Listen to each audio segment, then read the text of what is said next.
uma apresentação aqui da nossa querida Vivian Blaso. Hoje é aquele dia super especial do Conexão RIG, né? Que é a troca de experiências com assinantes. No ano que vem, vocês nem acreditam que eu consegui fazer o Daniel participar. Ele prometeu que no ano que vem ele vai vir contar uns causos aqui pra gente, ó. Foi duro, hein? Ó, faz um ano que eu tô Dourado. tentando. E no mês que vem, o nosso convidado para troca de experiências com assinantes é o Alex Nogueira. Olha que alegria, que está aqui com a gente agora. Bom, eu vou apresentar a Vivian, então. A Vivian é doutora em Ciências Sociais e Antropologia pela PUC São Paulo. Fez estágio de pós-doutorado no programa Cidades Globais, no Instituto de Estudos Avançados da USP. É professora titular na Faculdade Armando Álvares Penteado, a FAAP. É pesquisadora no Núcleo de Estudos da Complexidade, Complexos, no programa de pós-graduação em Ciências Sociais da PUC São Paulo. Ela foi pesquisadora até 2020. É autora do livro Cidades em Tempos Sombrios, Barbárie ou Civilização. É sócia-diretora na empresa Conversa Sustentável. Dedica-se aos estudos das diversidades culturais e pensamento complexo, das relações entre advocacy, ativismos e ação dos coletivos nas cidades, das tendências em consumo responsável e sustentabilidade. É ativadora de insights que transformam mentalidades, artista, incentivadora da solidariedade e convivialista. É co-idealizadora de Cidades Afetivas, conselheira gestora CADES Parques, do Parque Leopoldina Orlando, Vila Lobos. E é um grande prazer ter a Vivian aqui com a gente. Ela está conosco já há um bom tempo, né, Vivian? A gente se conheceu, a gente se conhece pessoalmente, eu e a Vivian. Certa vez ela foi a uma palestra sobre advocacy que eu dei lá na FGV, e a gente se conheceu, e aí ficamos inseparáveis, né? Porque a Vivian É verdade. tem muito café nesse bule, meu povo. Então, vamos lá. Obrigada. Vamos ouvir um pouquinho da experiência da Vivian sobre sustentabilidade. Vivian, fica à vontade se você quiser compartilhar algum material, já está liberado. Já estou compartilhando. Bom, primeiro eu queria agradecer e dizer que a Andrea é a minha musa inspiradora desde então. Eu comecei com uma sementinha, que eu sou Relações Públicas, querendo me aprofundar em advocacy, e me deparei com a Andrea, que é simplesmente essa potência de insights e de inspiração nessa área de advocacy no Brasil. Então, eu sempre, na minha vida acadêmica, eu gosto de prestigiar os pesquisadores e as pesquisadoras brasileiras, que eu acho que é uma forma da gente também levar o nosso pensamento e o nosso conhecimento científico para o mundo. Bom, a Andrea já me apresentou, eu então vou começar de fato aqui com algumas provocações, né?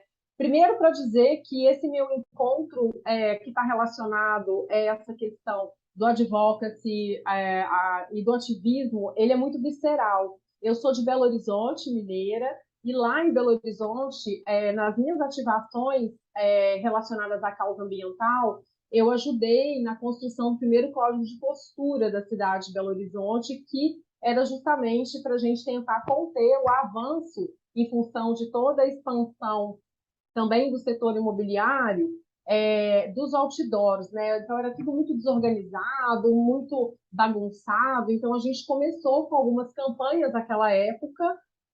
Eu tinha 18 anos, para poder chamar a atenção, e mais tarde eu fui saber que o nome disso era advocacy, né? Que é o do termo advocar, chamar a atenção e tudo mais, para que a gente pudesse tentar colocar uma política pública que pudesse beneficiar as cidades. Então, essa é a minha história com a cidade, né? E por que a cidade? Porque é nas cidades onde tudo acontece. Então, todas as minhas pesquisas, todas as minhas atividades é sempre com esse viés e com esse foco na cidade. Se a gente olhar hoje para o que está acontecendo com o mundo, eu até trago aqui um painel que está relacionado às megas tendências que impactam as empresas agora, no século XXI, pautadas para a questão da transição. A gente tem aí, de fato, uma necessidade de cada vez mais demonstrar a questão que está relacionada à transparência.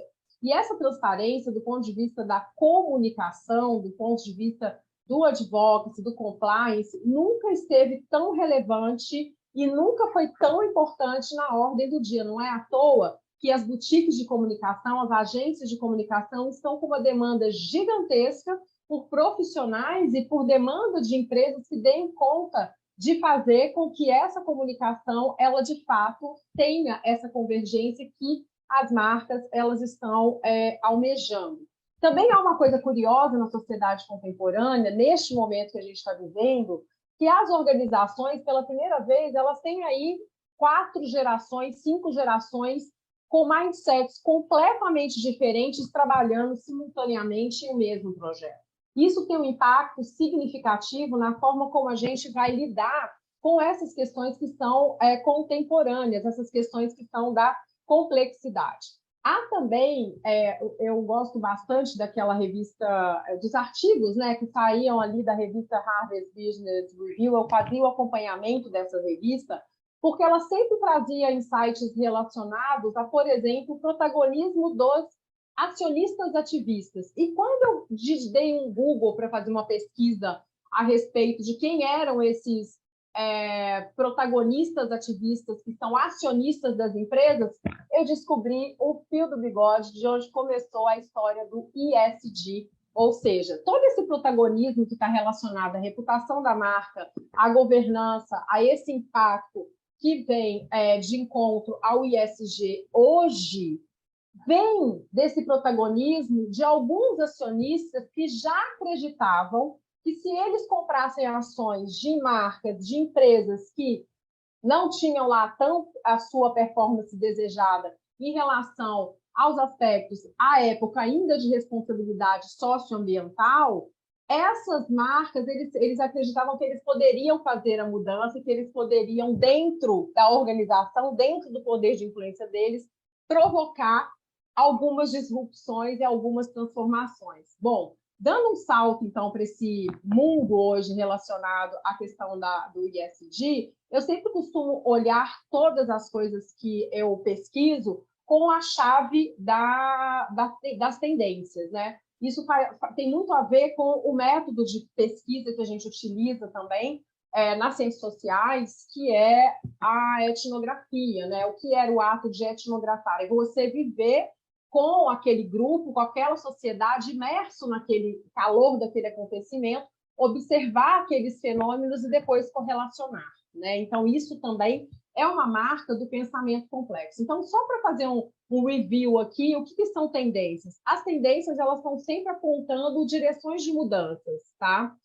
É importante dizer que as tendências, elas sempre passam por todos nós, é na sociedade que elas acontecem, e a gente consegue, através de fatos portadores de futuro, observar como essas tendências elas vão se derivando e se incorporando, inclusive mais tarde, em estratégias de negócios, em produtos e serviços, né? É importante também lembrar que as tendências, quando elas são tendências, elas vão, às vezes, acontecer em uma determinada parcela da sociedade. E elas vão ter sempre com elas algumas narrativas que são emergentes e algumas narrativas que vão ser narrativas já consolidadas. Por quê? Porque elas vão sofrer sempre as pressões do seu macroambiente.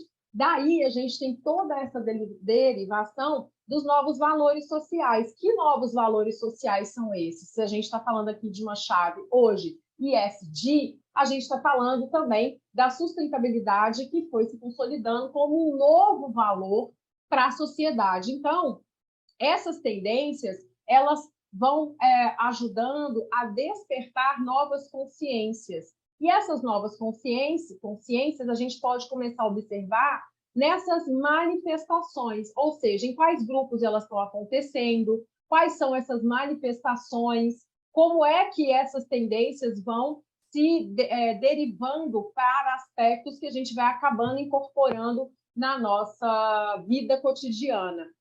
Exemplo do que aconteceu agora com o panorama do mapa das eleições. A gente vem numa tendência de mundo de polarização, mas, ao mesmo tempo, falando de Brasil especificamente, toda tendência tem uma contratendência. Então, sim, a gente tem aí um perfil, né, um cenário político que consolida essa visão a respeito dessa tendência que a gente está vivendo do mundo mais polarizado. Bom, lembrando, então, dos fatos portadores de futuro. Esses fatos portadores do futuro, como eu disse para vocês, são sinais, né? Então, quais são os sinais que o ISD está na convergência com as áreas de RealGov, principalmente quando a gente fala em incidência de políticas públicas. Então, esse é o fio condutor, esse é o pano de fundo que eu trouxe para a gente falar um pouco dessa história de como é que a sustentabilidade está super convergente com a pauta de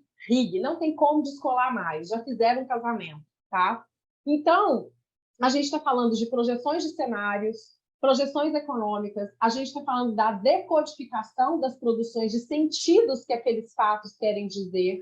Mas o mais importante, eu acho que é o mais grave que a gente consegue perceber hoje dentro das empresas que eu faço consultorias, a dificuldade que a gente tem, por exemplo, de fazer a correlação desses dados. Então, por mais inteligência artificial que a gente tenha, por mais mecanismos tecnológicos que a gente tenha para fazer o cruzamento dessas análises, dessas informações, a gente vai precisar cada vez mais de profissionais como nós aqui do Conexão RIG, atentos nessas leituras de sinais e nessas correlações dos fatos portadores de futuro, porque essa é a grande dificuldade das empresas.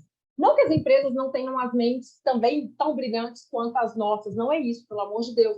É porque não tem tempo de parar para refletir e analisar esses dados para que a gente consiga, de fato, ter essas evidências que vão se consolidando aquilo como uma tendência. Exemplos de uma coisa que acontece hoje nas cidades, os parklets, as praças, as hortas comunitárias, as ocupações dos movimentos dos coletivos nas ruas, as mobilizações que esses coletivos hoje têm na articulação para incidência em políticas públicas, os mandatos coletivos, as pautas articuladas em relação à defesa do meio ambiente e da diversidade, né? Então, como vocês viram, eu também sou conselheira eleita no Conselho Participativo Gestor aqui do Parque Orlando Vilas Boas, que está num momento também muito complicado, porque o parque está fechado, a gente tem questões com o Ministério Público, a prefeitura precisa abrir um edital, uma licitação, ou seja, não há uma briga,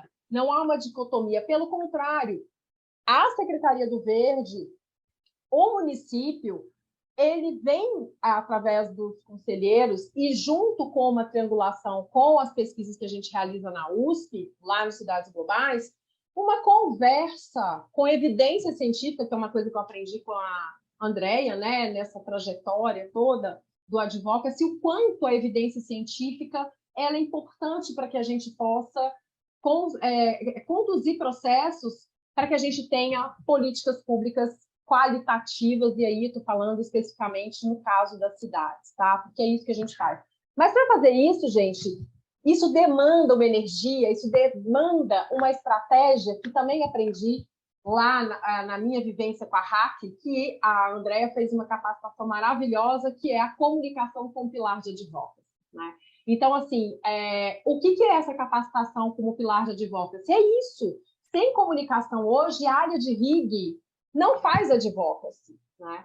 Não existe. Assim como sem a comunicação, não existe a possibilidade de fazer ISD, tá? Então, os Cidades Afetivas, que é o projeto que eu idealizei junto com o Sidney Sincoto Júnior, na época, lá no meu doutorado ainda, no Núcleo de Estudos da Complexidade, eu pesquisei as cidades inteligentes, desenvolvi até processos de indicadores, metodologia para avaliação de territórios inteligentes e descobri que é muito bacana toda essa tecnologia, mas que, na verdade, algo acontecia de diferente na sociedade naquele momento, antes da pandemia, isso 2016, 2017, que era justamente esses coletivos se organizando, que é uma inteligência social, uma inteligência de tecnologia humana, para fazer a questão de produção de dados para evidência científica para incidência em políticas públicas. E isso quer dizer muito sobre o contemporâneo, porque quando vem a pandemia,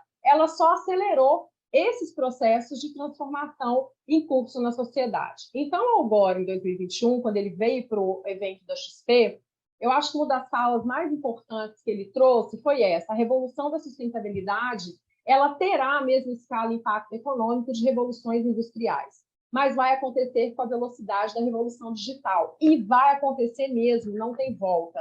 Exemplo, fiquem atentos à COP27, aonde o tema central da COP27 está falando sobre a questão da transição energética. E por que está falando da transição energética? Porque sem a energia a gente não vai fazer absolutamente nada. Nós somos completamente dependentes da energia para suprir as demandas necessárias para o mundo. Aí tem aqui as lições que a gente tirou sobre a pandemia. O Edgar Morin, com seus 101 anos de idade, lúcido e produzindo, ele fez um livro que é bem interessante. A gente tirou algumas lições, mas, na verdade, agora as sociedades já estão vacinadas, e o que a gente viu com tudo isso até agora? Que a gente continua aí fazendo as mesmas coisas com a mesma mentalidade de séculos anteriores. Então, o que a gente precisa fazer para transicionar e transformar essa mentalidade? Sair de uma mentalidade do inútil ao essencial. Sair do quantitativo para o qualitativo.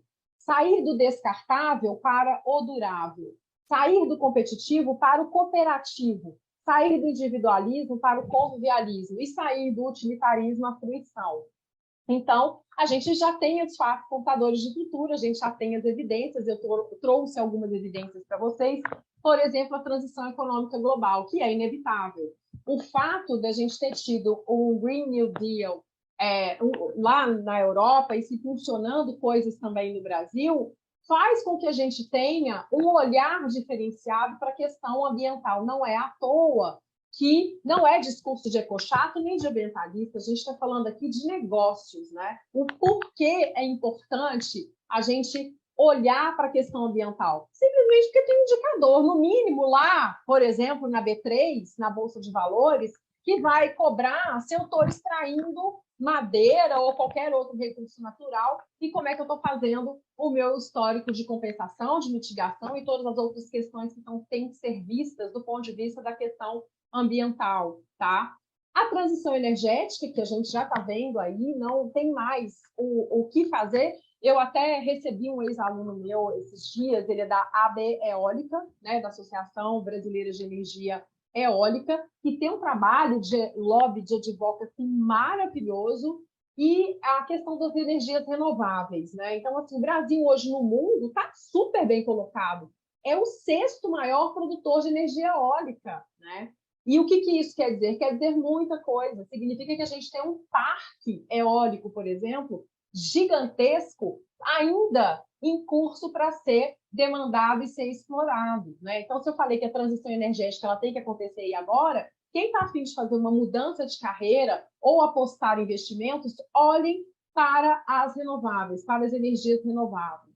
E aí, a gente também tem toda a história da questão da transição ecológica. Essa transição ecológica, e ela é muito importante porque a gente já tem discussões do ponto de vista de legislações, então são demandas de legislações que vão pautando o mundo corporativo, que é o direito sobre a natureza. Então, quer dizer que quem é que vai tomar conta caso eu precise passar com uma operação de uma extração de mineração? É óbvio que não tem ninguém aqui demonizando a mineração. A gente precisa da mineração, senão a gente não estava nem conversando aqui. Mas a questão é, quem é que vai, de fato, legislar e entender que aquilo pode ser feito de uma outra forma, porque aquele rio também deve ter os mesmos direitos que cada um de nós aqui de sobreviver, né? Considerar o rio também como um ser vivente e existente. A questão financeira, né? Então, assim, empresa vai dar criptomoedas para quem plantar árvores, startups que vendem imóvel a crédito de carbono em redes de criptomoedas, enfim, todas as transições que a gente está atravessando. Mundo do trabalho, ao mesmo tempo que eu tenho lá a demanda por uma sociedade com várias questões relacionadas à saúde mental, eu tenho também outros países adotando como política pública 4 dias de trabalho. Como é que isso funciona? E isso, gente, é pauta das reuniões de conselho, de administração. Isso é a agenda de como é que eu vou levar mais vida para o meu sistema, porque quando eu falo de transição, eu estou falando de uma transição em múltiplas dimensões. Que dimensões são essas? É a dimensão de um paradigma que sai de uma dimensão dicotômica, ou é isso ou é aquilo, e vai para uma dimensão dialógica, ou seja, coletivamente, conjunta, ou seja, não dá mais para olhar para as organizações só com o viés político. Eu tenho que olhar o viés político, o viés econômico, o viés social, o viés cultural e a dimensão afetiva. Quando eu estou falando de um funcionário que adoece em decorrência dessa sociedade da exaustão, eu estou falando de ESG. Por que eu estou falando de ESG? Porque hoje as remunerações dos funcionários, elas já, principalmente quem está a cargo de liderança, ela já está acoplada à performance do setor, à performance da área, do quanto ele conseguiu devolver essa vida para o sistema. Então, isso é a chave da transição. Porque o que é regeneração de biosfera? Bios é vida. Então, na etimologia da palavra, vamos devolver vida para o sistema. E não é à toa que eu tenho, por exemplo, um grupo boticário com um departamento de soluções baseadas na natureza. O que é isso? É a tecnologia ambiental, é o progresso da ciência, mas é a própria natureza trabalhando para regenerar o sistema terrestre, porque a gente está no limite, nós estamos no teto, de fato, do planeta. E aí, gente, tem uma coisa que a gente vai precisar, de fato, reaprender, que é o que o Morin fala. A gente tem que aprender, reaprender e desaprender sempre, né? Isso é sistêmico, isso é circular. Então, o que é o reaprender a pensar? É considerar que a vida ela é um sistema de sistemas, porque o ser vivo ele é um sistema individual que participa de um sistema de reprodução, portanto, coparticipa de um ecossistema na biosfera. Tudo está interrelacionado. Quando eu falei para vocês que a grande dificuldade hoje das organizações é, de fato, conseguir colocar dentro da cabeça do mindset, daquela cultura da organização, o pensar de forma sistêmica, é o que a gente chama, vamos reaprender a projetar com a natureza. Né? Então, superando as fragmentações e percebendo as interdependências dos sistemas, porque isso significa compreender a própria natureza do homem, que é complexa. Então, quando a gente tem essa consciência, a gente sai de uma dimensão antropocêntrica e vai para uma dimensão mais ecocêntrica. Dentro da dimensão ecocêntrica, ISG ajuda, porque ISG já está pensando, por exemplo, com a chave das novas economias, quando eu falo de uma economia circular, ou seja, eu olho para a circularidade do sistema, eu vou olhar para os meus impactos. Só que eu tenho uma questão, e qual é essa questão?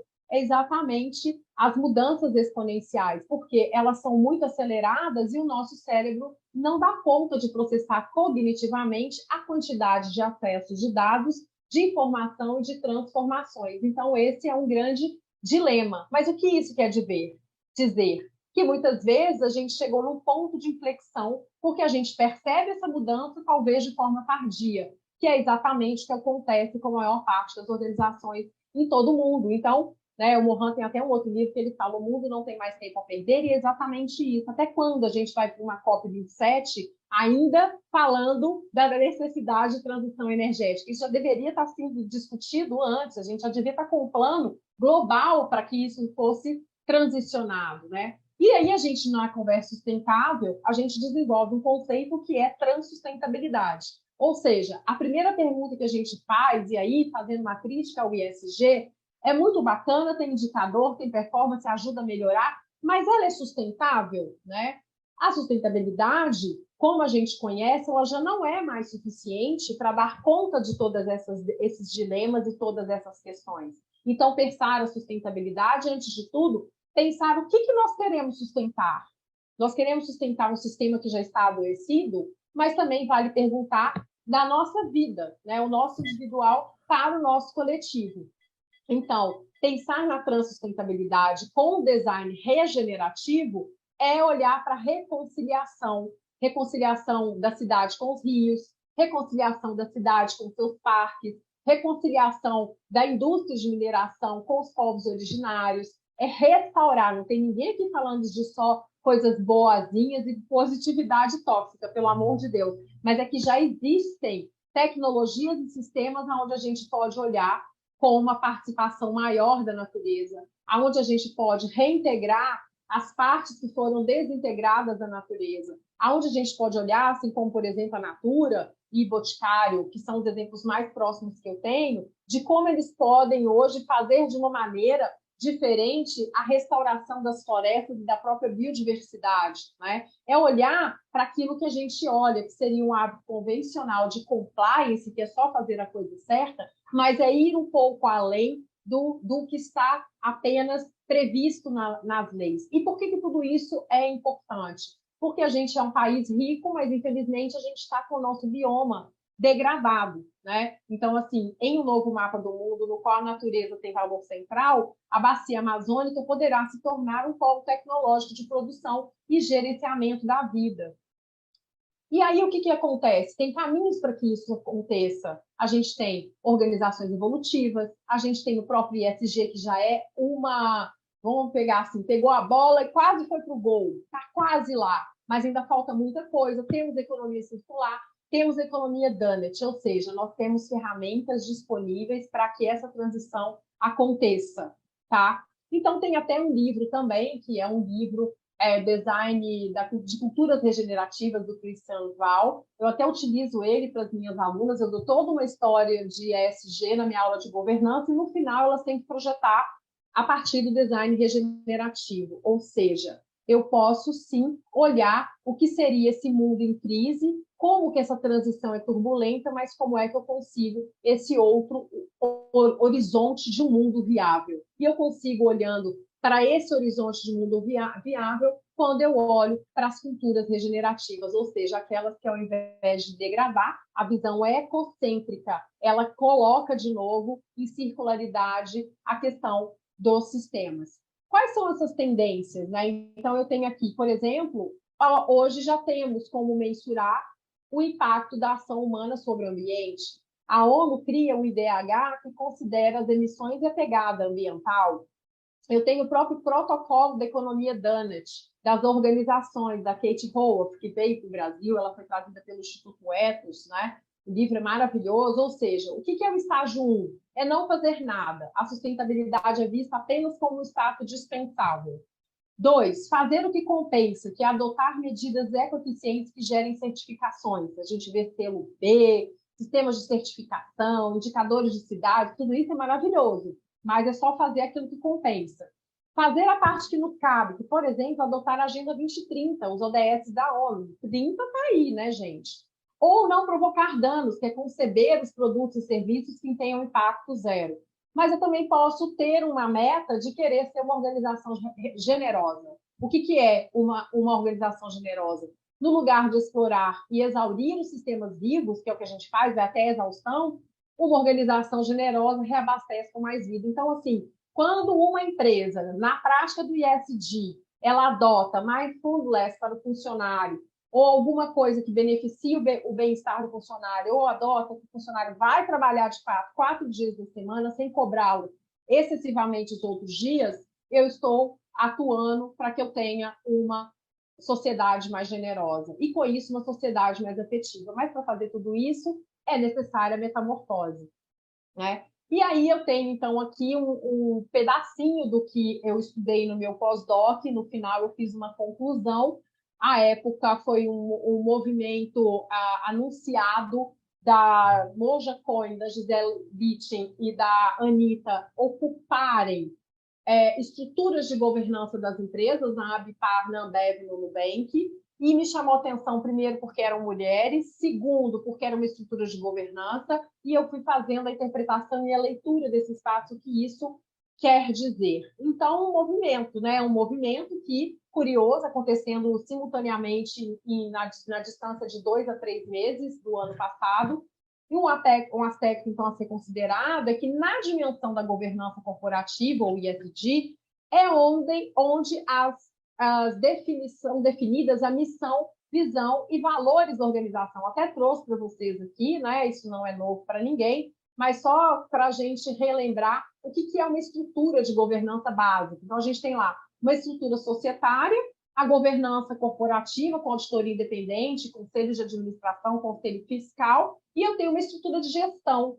É muito diferente como agora a Anitta sai do conselho de administração, ela deixa o conselho e ela assume o posto de embaixadora de marca. Quando ela vem para o lugar de embaixadora de marca, ela vem para uma posição de marketing. Posição de marketing está aqui, né? Ela já está mais na diretoria, que quem vai fazer acontecer é gestão.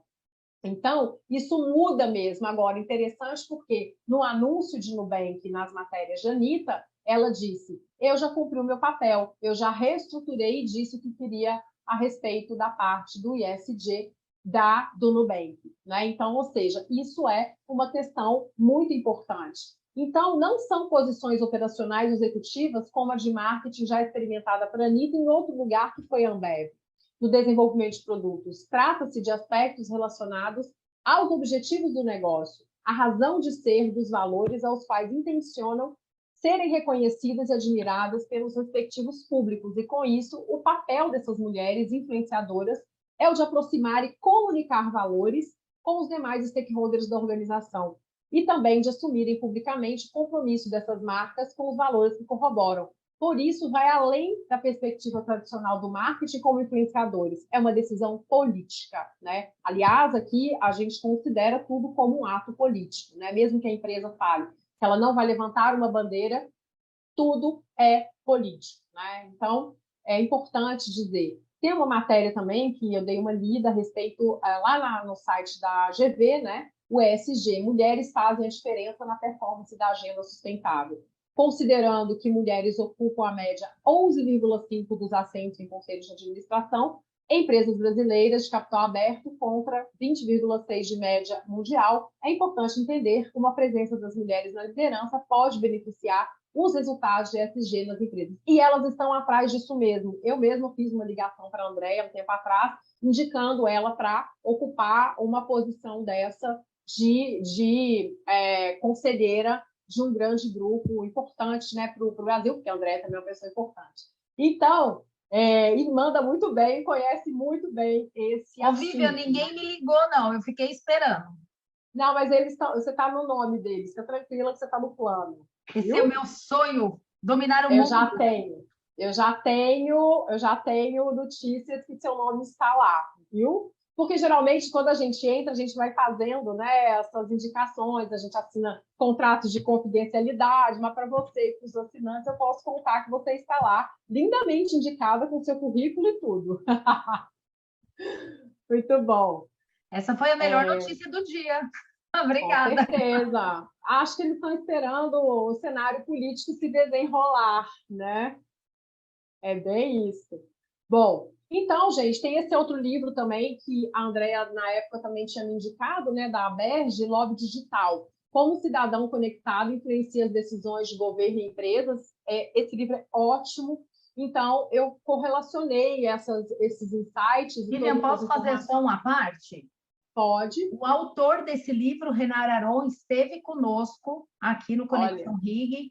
Tem encontro gravado com ele lá no Hotmart.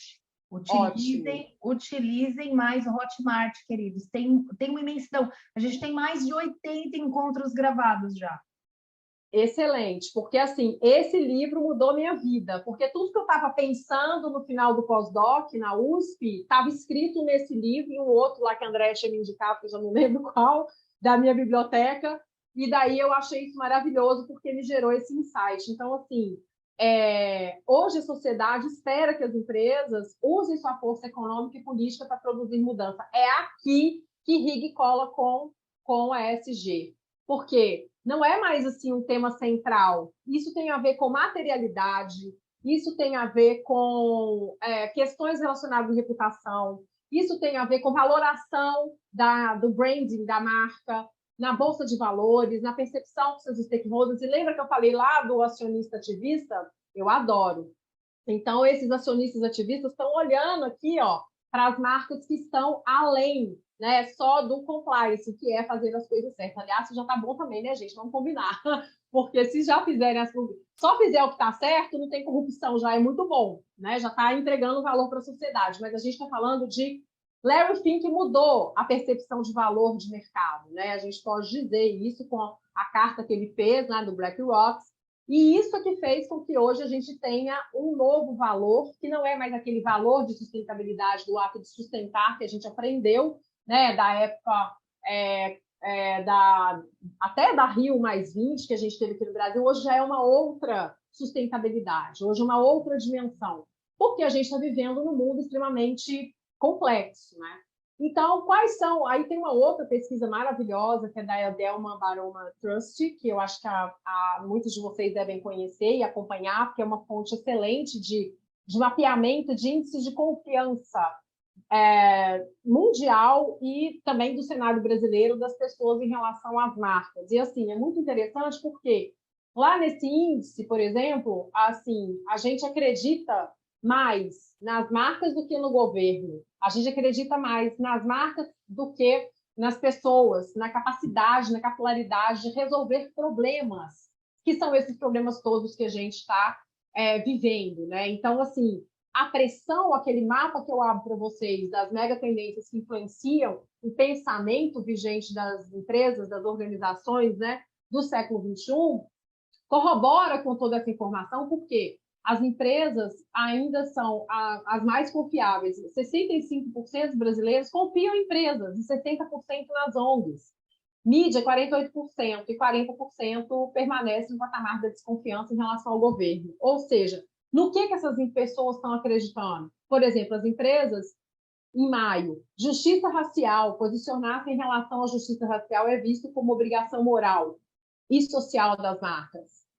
Não preciso nem dizer, né, todas as marcas que a gente vê na mídia todos os dias com escândalos relacionados à questão de racismo, né, ou a questão de assédio moral, ou de assédio sexual, né? Eu mesma não posso citar marcas, mas fiz um trabalho muito interessante, um trabalho belíssimo para uma grande varejista multinacional de um grande grupo de luxo no mundo, e a pauta era exatamente essa, assim, ó, ESG, diversidade, como é que a gente vai fazer isso se a gente tem problema de percepção, inclusive do nosso público, que é um público de valor agregado, assim, né, de um classe AA, que não aceita e que é polarizado nesse cenário político, como a gente viu. Então, assim, é um problema, né? Então, foi um trabalho muito tenso, muito denso, mas a gente entregou também todo esse disclaimer, né, do que fazer para os próximos anos com uma plataforma de diversidade para ser implantada a partir de 2023 até 2030, com meta, indicador que vai de liderança de recursos humanos, desde a igualdade, equidade de gênero, até treinamento e capacitação sobre, por exemplo, branquitude, negritude, por aí vai. Então, assim, não é brincadeira, as empresas estão investindo nisso e é coisa séria, né? Porque já perceberam que elas perdem valor na bolsa. E outra coisa, empresas grandes que estão abrindo capital, que é o caso dessa, tá? Prepara todo esse escopo, prepara toda essa cultura da empresa, ou seja, então é de dentro para fora, para trabalhar na matriz de materialidade, para que eu consiga lá no ESG entregar a questão do compliance, da comunicação, do indicador e dessa performance, para que isso gere uma reputação. É muito trabalho envolvido e tem trabalho para todo mundo, então não precisa brigar para saber quem é de quem, se é RP, se é RIG, se é SG, se é RealGov. Tem serviço para todo mundo e nós vamos ter que trabalhar muito nos próximos anos. E aí eu preparei assim um finalzinho só para alguns insights, né? Quais seriam as convergências e oportunidades. Então, algumas eu já até comentei, sem dúvida alguma, pilar estratégico é igual a comunicação e relacionamentos. Então, não tem como descolar mais RIG de ESG. É estratégico. Não existe uma área andar sem a outra. Ponto. É isso. Tem que estar tudo junto. Por quê? Porque é transversal. Comunicação também é transversal. Então, esse ponto tem que ser amigo, não pode ser inimigo, não. Então, branding advocacy. Eu tenho que ir além só de uma Anitta hoje como embaixadora global de Nubank. Eu tenho que fazer o que ela fez, ISG, e aí sim ser a embaixadora global. Então, como é que eu vou mudar o meu setor e beneficiar a sociedade? Gosto bastante de como a Ben Jerry's faz. Adoro. Gosto bastante. Acho que é um case assim de sucesso, porque pertence a uma grande plataforma da Unilever, né? De um grande grupo que está olhando dentro do seu portfólio de marcas como é que aqui eu posso fazer mais. E ela sempre fez mais. Tudo bem, ela já nasceu naturalmente dessa forma, fica mais fácil, porque a própria cultura de Ben Jerry's é assim, mas ela abraça a questão climática, a questão da igualdade de gênero, a questão do movimento LGBTQIA+. Então, não é só ação. Ela faz ação com consistência. A gente vê Ben Jerry's junto com o Greenpeace. E o Greenpeace, vamos combinar, que não apoia qualquer uma. A gente sabe, né?